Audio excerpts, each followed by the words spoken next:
오늘 하나님의 지팡이란 제목으로 하나님 말씀 전하겠습니다. 우리 옆 사람에게 한번 이렇게 인사했으면 좋겠습니다. 하나님의 지팡이를 붙잡으십시오. 하나님의 지팡이를 붙잡으십시오. 여러분 아킬레스건이란 말을 아시죠? 어디를 말하죠? 우리 발 뒤꿈치와 종아리 사이에 있는 힘줄을 말합니다. 아킬레스건이라는 것이 한문이에요. 힘줄이란 뜻입니다. 아킬레스의 힘줄이라는 말이죠. 그리스 신화에서 유래가 되었는데요. 여러분 신화입니다. 이걸 그대로 믿으시면 안 되는데요.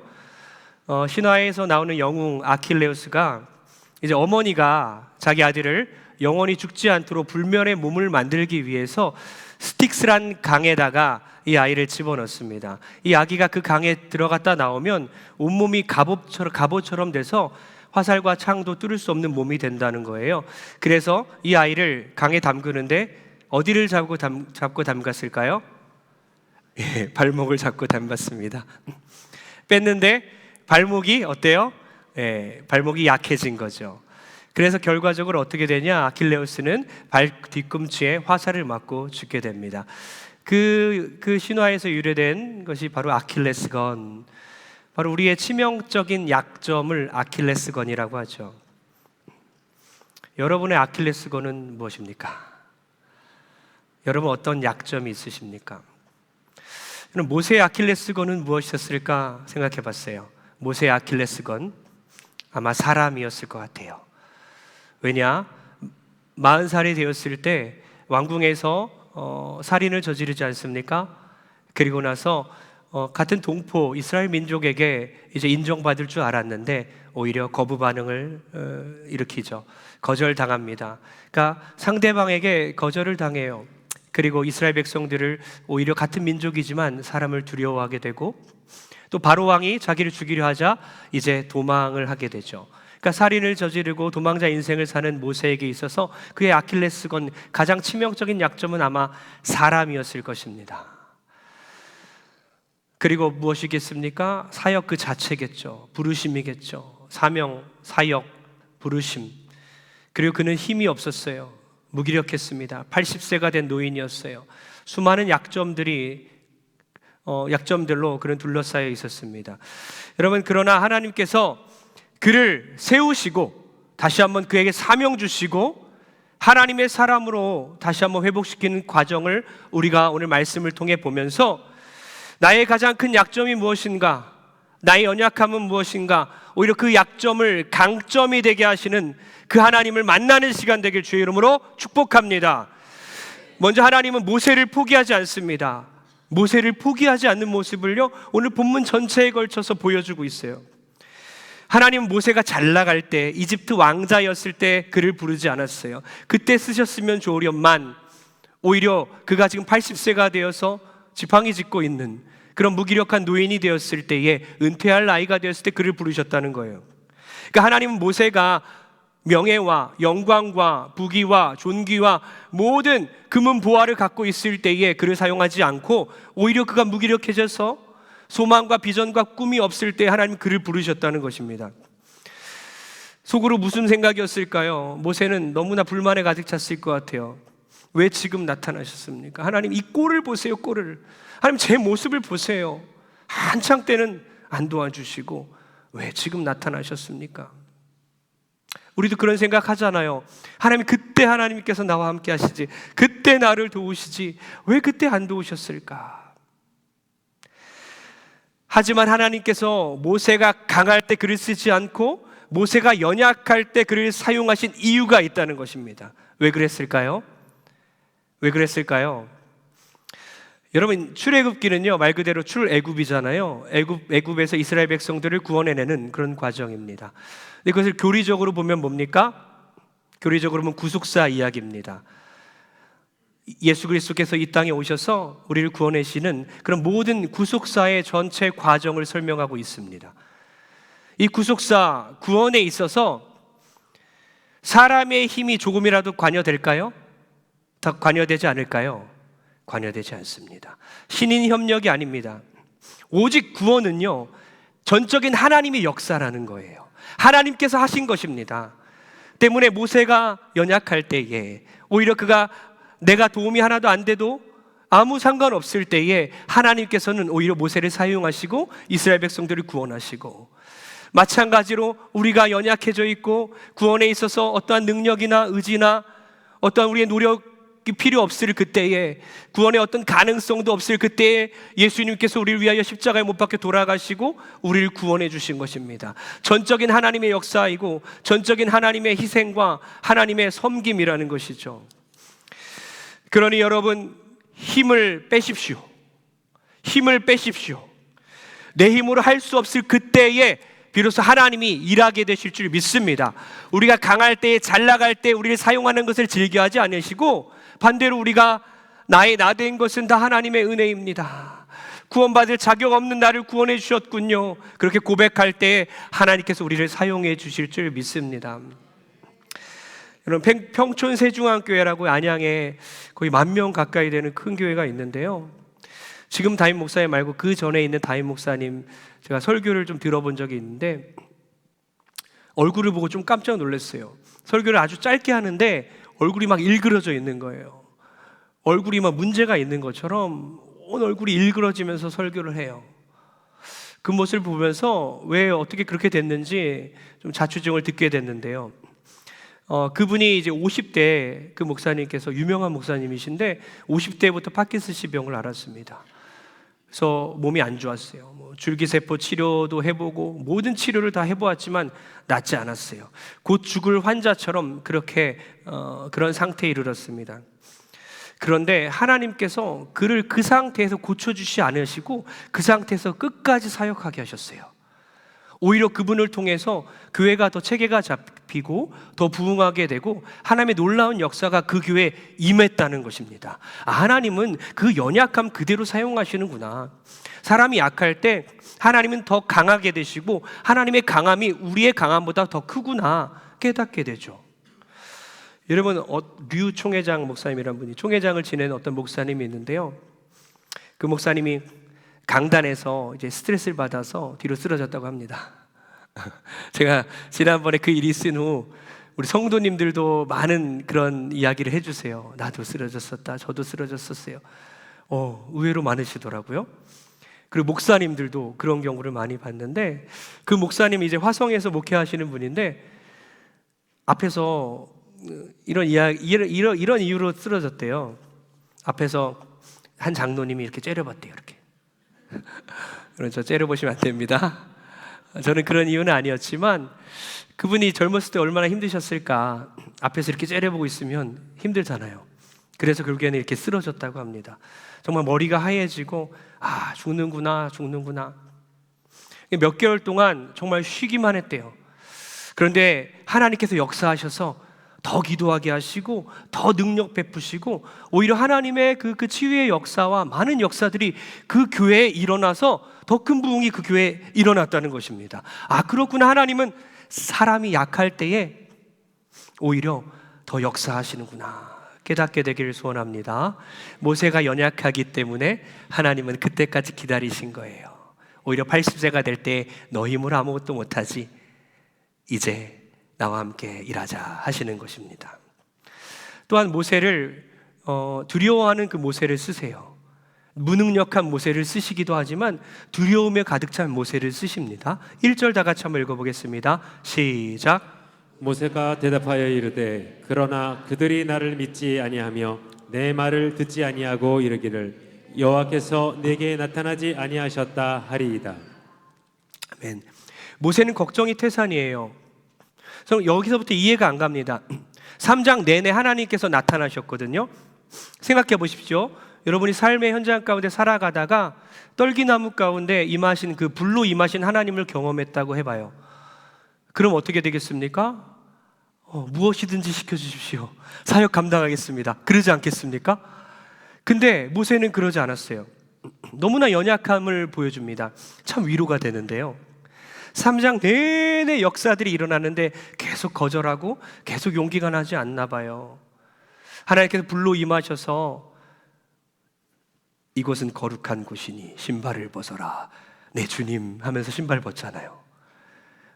나는 스스로 있는 자니라. 어떤 의미입니까? 영원부터 영원까지 영원하신 분, 시간의 구애를 받지 않고 공간의 구애를 받지 않으시는 영원하신 그 하나님, 알파와 오메가 되시는 그 하나님, 그가 없이는 어떤 것도 존재하지 않는 그 하나님이, 그 하나님께서 모세에게 내가 너를 보낸다, 스스로 있는 자가 보낸다고 해라.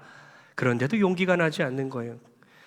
많은 이적들을 통해서 바로가 그때서야, 그 이적들을 경험하고 나서야, 재앙들을 경험하고 나서야 그때야 보낼 것이다. 그런데 너희 이스라엘 백성들은 빈손으로 가지 아니할 것이고 애굽의 많은 부하들을 가지고 갈 것이다.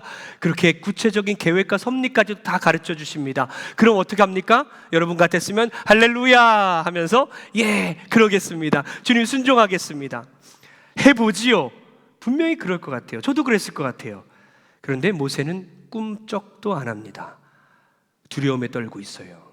사람을 두려워합니다. 하나님께서 야 이놈아, 아브라함도 갈 바를 알지 못하고 순종했고 노아도 그때를 알지 못하고 방주를 지었는데 도대체 너는 뭐냐? 라고 말씀하지 아니하시고, 하나님은 얼마나 인격적이시고 얼마나 친절한 분이신지요. 그렇게 반문하고 의문을 제기하는 모세에게 세 가지 표적을 통해서 다시 한번 용기를 주십니다. 이 표적을 들고 나가라 이겁니다. 이 표적을 들고 나가라. 2절부터 4절까지 한번 다 같이 한번 읽어보겠습니다. 시작. 여호와께서 그에게 이르시되 내 손에 있는 것이 무엇이냐? 그가 이르되 지팡이니이다. 여호와께서 이르시되 그것을 땅에 던지라 하시매 곧 땅에 던지니 그것이 뱀이 된지라. 모세가 뱀 앞에서 피하매 여호와께서 모세에게 이르시되 내 손을 내밀어 그 꼬리를 잡으라. 그가 손을 내밀어 그것을 잡으니 그의 손에서 지팡이가 된지라. 아멘. 먼저는 지팡이를 뱀으로 변화시켜죠. 그죠? 뭐라고요? 지팡이를 뱀으로 변화시킵니다. 근데 이것을, 이 기적을 만약에 지금 모세는 깜짝 놀라 두려워서 피합니다. 근데 만약에 한국에서 우리 성가대 가운데 하나님께서 이 기적을 보여주셨어요. 지팡이를 던졌는데 뱀이 됐어요. 성가대 연습 가운데 뱀이 된 거예요. 그럼 여러분 어떡합니까? 바로 잡죠. 바로 뱀수를 만들어 버리죠. 한국에서 이런 일이 있으면 이해가 좀 안 가지만 모세는 피하고 도망갔습니다. 두려워했어요. 근데 다시 그 뱀의 꼬리를 잡으라. 여러분 꼬리를 잡으면 돼요, 안 돼요? 상식적으로 꼬리 잡으면 물립니다. 죽습니다. 정말 실제로 그런가, 이 상식을 알고 있나 해서 어제 이제 침대에 누워 있는 우리 애들이 있는데, 첫째와 둘째가 같이 이렇게 누워 있는데, 제가 이제 우리 집에 뱀 인형이 하나 있거든요. 이따만한 뱀 인형이 있습니다. 그래서 뱀 인형을 첫째가 좋아해서 뱀 인형이 있는데 그 뱀을 제 침대 위에서 던져버렸어요. 피 하나 불났어요. 그러니까 깜짝 놀라서 움찔움찔 하더라고요. 야, 이 뱀 어떻게 잡을래? 너 뱀을 잡아봐. 뱀을 살아있다고 생각하고 뱀 한번 잡아볼래? 첫째, 둘째 다 어디 잡은지 아세요? 머리를 잡더라고요. 야, 너 어떻게 알았어? 다 배워서 알고 있어 라고 하는 거예요. 그래? 그러면 만약에 하나님께서 너 이 뱀의 꼬리를 잡으라고 하면 어떻게 할 거야? 첫째가 먼저 말하더라고요.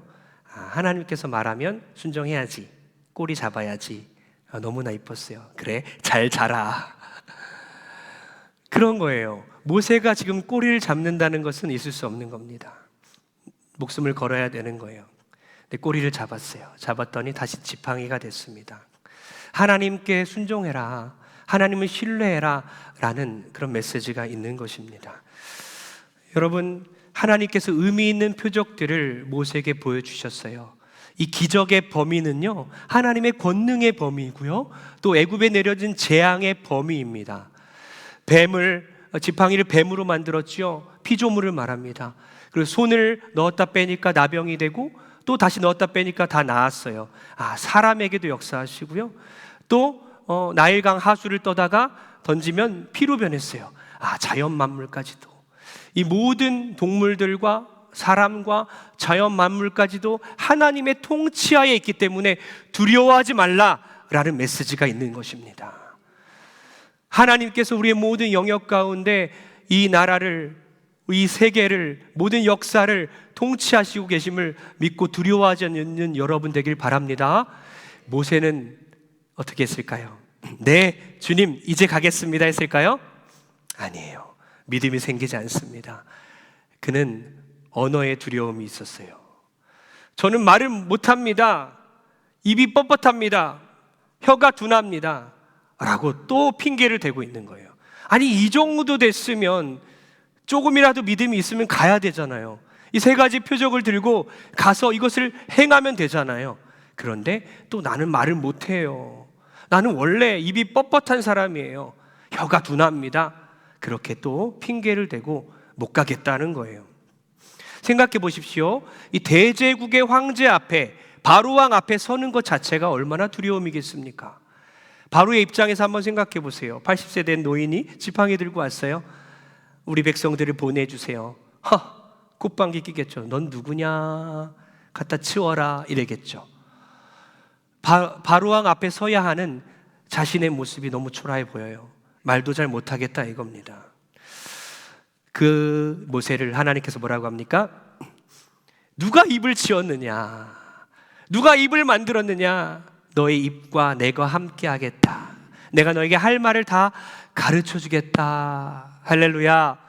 하나님께서 여러분들에게 할 말을 가르쳐 주는 은혜가 있길 소원합니다.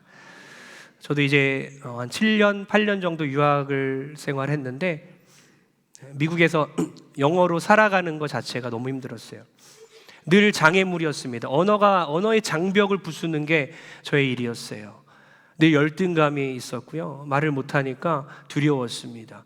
수업을 다 들으면서 잘 안 들리고 열심히 따라가기 바빴는데 제가 설교학을 전공했잖아요. 그러니까 설교를 해야 되는 거예요. 영어로 설교하는 거예요. 말도 잘 못하겠는데 어떻게 설교를 할 수 있을까? 너무나 두려웠어요. 정말 기도하며 또 준비하고 또 준비하고, 네, 하나님께서 함께 하시더라고요. 하나님께서 은혜 베푸셨어요. 제가 모든 그 문장 단어를 다 외웠습니다. 영어로 된 그 설교문을 제가 작성하는데 일주일 동안 열심히 작성하고 외우는 데만 며칠이 걸렸어요.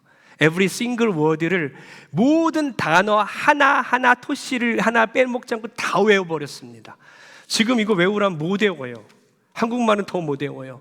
근데 그때는 정말 어떤 일인지 다 외워졌고, 그리고 나서 어떻게 했냐면요, 또 하나님이 지혜 주셨는데 한 5-6명 정도 이렇게 제가 만나게 돼서 그 사람들 앞에서 제가 영어로 설교를 해요. 간식을 미리 준비하고 시간 좀만 내달라. 그래서 설교 수업, 제가 이거를 앞에서 설교를 하기 전에 먼저 5-6명을 만나봅니다. 그 앞에서 설교를 하고, 원어민들이기 때문에 고쳐주죠. 잘못된 거 고쳐주고. 그렇게 해서 설교를 했을 때 정말 실수하지 않고 끝까지 다 해냅니다. 그러면 피드백들이 들어와요. 너는 스토리텔러인 것 같아. 깜짝 놀랐어요. 내가 스토리텔러라고? 이야기꾼이라고? 무슨 말인지 모르는 것을 내가 외워서 막 하고 있는데 저에게 스토리텔러라고. 하나님께서 저에게 할 말을 가르쳐 주시고 입술과 함께 하시니까 되더라는 것입니다.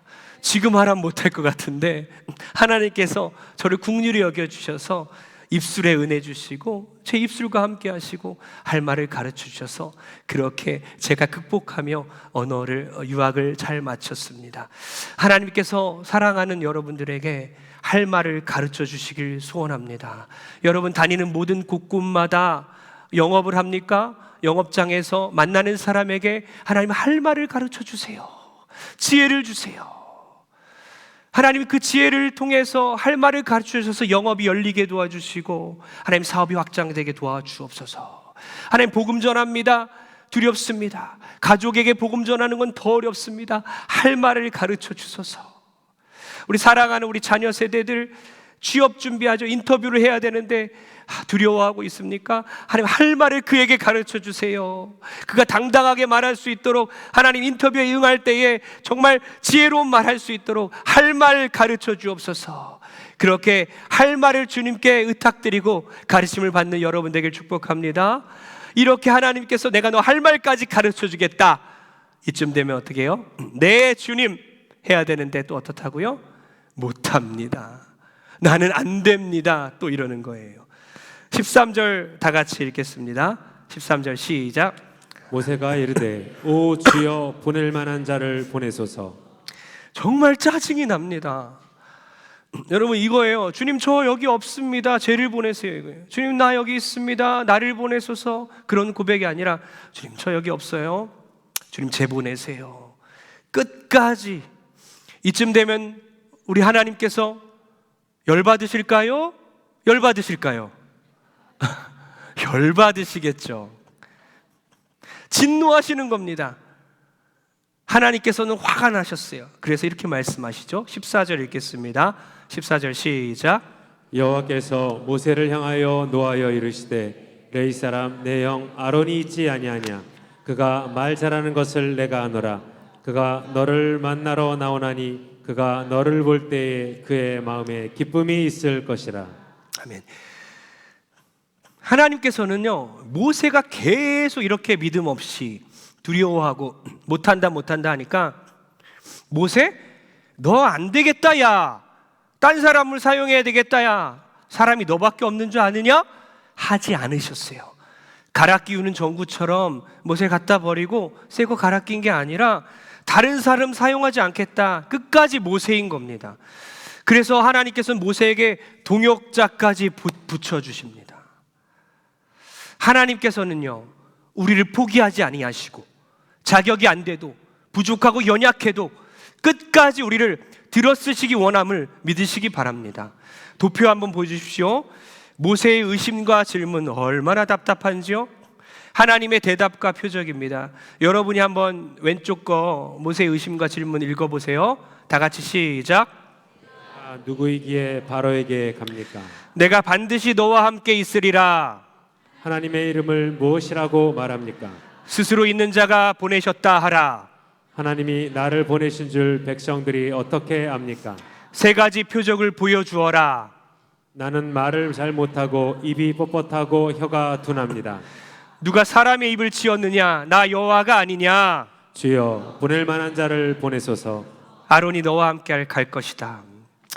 이렇게 모세와 하나님과의 이 실랑이가 3장과 4장에 걸쳐서 이렇게 정리가 됩니다. 여러분 출애굽기의 저자가 누구죠? 지금 출애굽기 모세오경에 속해 있습니다. 창출, 레민신, 창세기, 출애굽기, 레위기, 민수기, 신명기, 이것을 모세오경이라고 해요. 누가 썼기 때문에요? 모세가 썼죠. 출애굽기 누가 썼죠? 모세가 썼어요. 참 부끄러웠을 것 같아요. 이거 쓰면서도 내가 왜 그랬을까? 내가 왜 그랬을까? 자기처럼 의심 많고 두려움 많고 연약한 존재를 사용하신다고 스스로 쓰면서 증명하고 있는 거예요. 능력 없는 모세, 사람을 두려워하는 모세, 믿음 없는 모세, 언어의 두려움을 갖고 있는 모세, 순종하지 않는 모세를 하나님 포기하지 않고 나를 사용하셨다 쓰는 거예요. 그러면서 어땠을 것 같아요?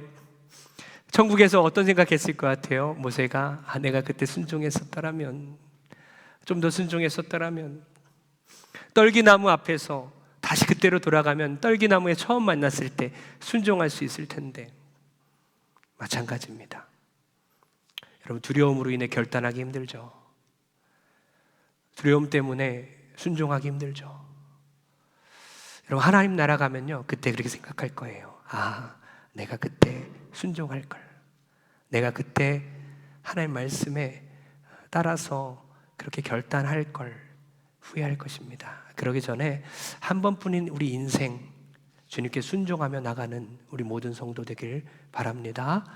우리를 포기하지 않고 사용하시는 하나님, 그 하나님께 순종하는 모든 성도 되길 바랍니다.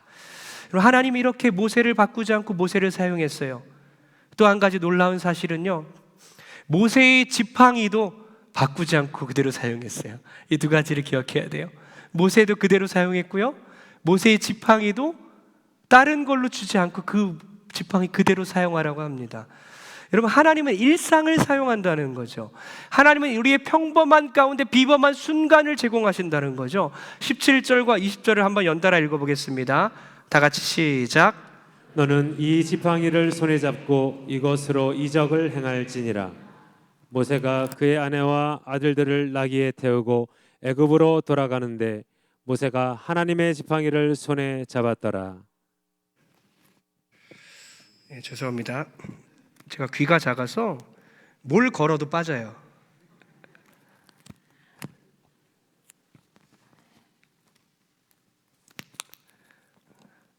하나님, 제 귀가 커지게 도와주세요, 주님. 하나님이 일상을 사용하시는데 좀 전에 우리가 읽었는데 기억나십니까? 지팡이를 뭐라고, 누구의 지팡이라고 적혀 있었죠? 20절에 누구의 지팡이 기억나세요? 하나님의 지팡이. 야, 자기 지팡이였는데요, 나중에 뭐 1시간 전에까지만 자기 지팡이였잖아요. 시간이 좀 지나고 보니까 그렇게 고백하는 거예요. 하나님의 지팡이를 잡았더라. 여기서 우리가 놀라운 사실을 깨닫는 겁니다. 똑같은 지팡이를 다른 무기로 바꿔주지 않았어요. 그 당시에 뭐 신식 무기로 바꿔주지 않았어요. 그냥 낡은, 늘 그 버팀목이 되어왔던, 늘 사용했던 그 지팡이를 그대로 사용했는데 하나님의 지팡이라고 하는 거예요. 여러분, 우리 일상 가운데 하나님의 은혜가 임하길 소원합니다. 여러분, 이 낡은 성경책 가운데 금은보화가 있는 줄 믿으시기 바랍니다. 우리가 걸어가는, 살아가는 모든 현장 가운데 주방에서요, 음식을 하다가 하나님 만나게 될 줄 믿습니다. 지하철 타다가, 버스를 타고 가다가, 늘 가는 그 현장 가운데, 그 직장 가운데 하나님께서 우리를 만나 주실 줄 믿습니다. 늘 드려지는 이 예배 가운데 이 예배가 비범한 예배가 되길 소원합니다. 하나님이 이 시간 우리를 만나 주시길 소원합니다. 하나님은 일상 가운데 특별한 시간을 제공하시고 평범한 그 상황을 비범한 순간으로 만드시는 분이에요. 여러분, 사사기에 보면요, 삼갈이라는 사사와 야엘이라는 여인이 나오는데요, 우리 5장 6절 한번 읽어볼까요? 사사기입니다. 다 같이 시작. 아나세 아들 삼갈의 날에 또는 야엘의 날에는 대로가 부였고 길의 행인들은 오솔길로 다녔도다. 그 수많은 사사들이 나와 있잖아요. 여러분 아는 사사들 누굽니까? 기드온 있죠, 삼손 있죠, 대사사라고 합니다. 근데 지금 삼갈은 소사사입니다. 초라하게 소사사가 아니라 그 분량이 작아요. 딱 한 구절로만 표현되어 있습니다. 그가 뭐 했다, 끝입니다. 기드온 몇 장씩, 삼손 몇 장씩 들어가잖아요. 그 수많은 사사들 중에 삼갈에 대한 내용이 딱 한 구절이 있는데요, 3장 31절입니다. 다 같이 시작. 에옷 후에는 아나세 아들 삼갈이 있어 소모는 막대기로 블레셋 사람 600명을 죽였고 그도 이스라엘을 구원하였더라. 아멘. 이 짧은 구절 안에 그 사사가 했던 행동이 그대로 나와 있는 거죠. 그가 뭘로 블레셋 사람을 죽입니까? 소모는 막대기로, 평상시에 소몰다가 그 막대기로 블레셋 사람을 친 겁니다. 600명이나. 하나님이 그를 사사로 임명하시고 이스라엘 백성들을 구원하는 도구로 사용하시는데, 아주 특별한 도구를 주신 게 아니라 평상시에 소몰다가 그 막대기로 사용했다는 거예요. 하나님의 일상 가운데 우리의 달란트를 그대로 사용하시는구나. 야엘은 어떤지 아십니까? 야엘은 드보라가 활동하던 시대에 살았던 그런 여인이에요. 그 당시에 천막에서 생활할 때에 나그네가 오면요, 천막을 열고 환영을 해야 됩니다. 극진히 대접해야 돼요. 어떤 나쁜 사람이라도 환영해야 합니다. 그런 관례가 있어요. 하지만 여인들이 거처하는 여인들의 장막엔 들어가면 안 됐습니다. 들어가면, 들키면 그 사람도 죽고 그 여인도 죽게 돼요. 어느 날 가나안 장군, 군대 장관인 시스라를 이스라엘 백성의 군대 장관인 그 바락이 쫓고 있었습니다. 바락이란 대장은 시스라를 쫓고 있었어요. 이스라엘 백성의 원수 아닙니까? 시스라는 도망가다가 야엘의 장막 앞에 딱 섭니다. 야엘은 그 사람을 보고 들어오게 합니다. 원래 들어오면 안 되는데 들어오게 했어요. 그리고 그를 이불로 덮어버립니다. 숨겨줬어요.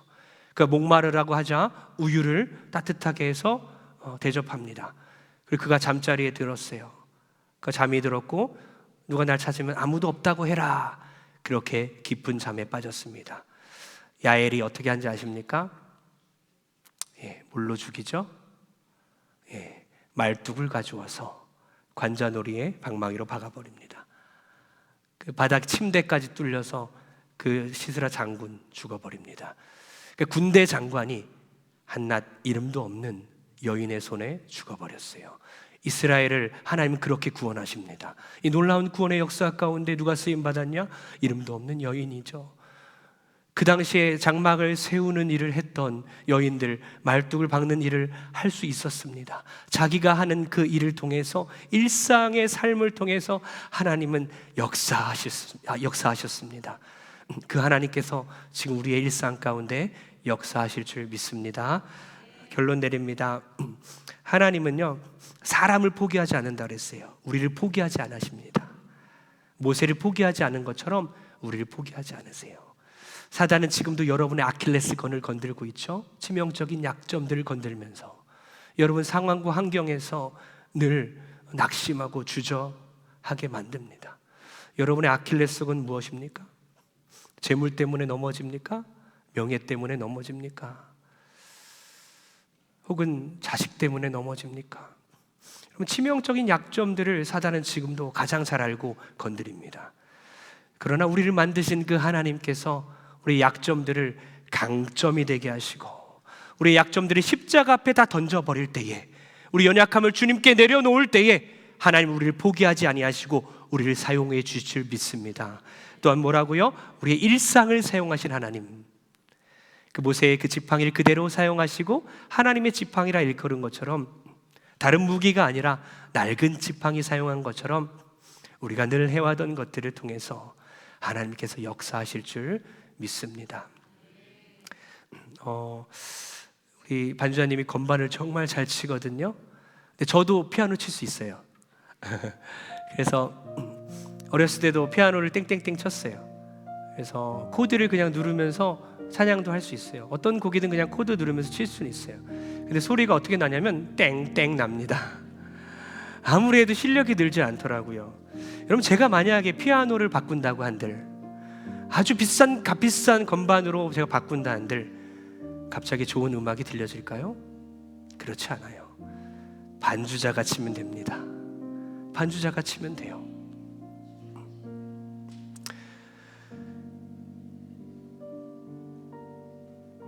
피아노라는 악기도 그러한 것처럼 이제 나의 인생을 내가 연주하는 게 아니라 하나님께서 붙들고 연주하도록 맡겨드립시다. 그 하나님이 나의 인생을 연주할 때에 하나님께 붙들린 모세가 다른 모세가 되었고, 그 똑같은 지팡이가 하나님의 지팡이가 된 것처럼 하나님께는 나의 인생을 내어 맡기고 나의 모든 삶의 영역을 주님께 드릴 때에 하나님께서 나를 사용하실 줄 믿습니다. 그 하나님을 신뢰하시고 그 부르심 앞에 아멘 하면서 순종하며 나가는 우리 모든 성도 되길 주의 이름으로 축원합니다. 할렐루야, 할렐루야.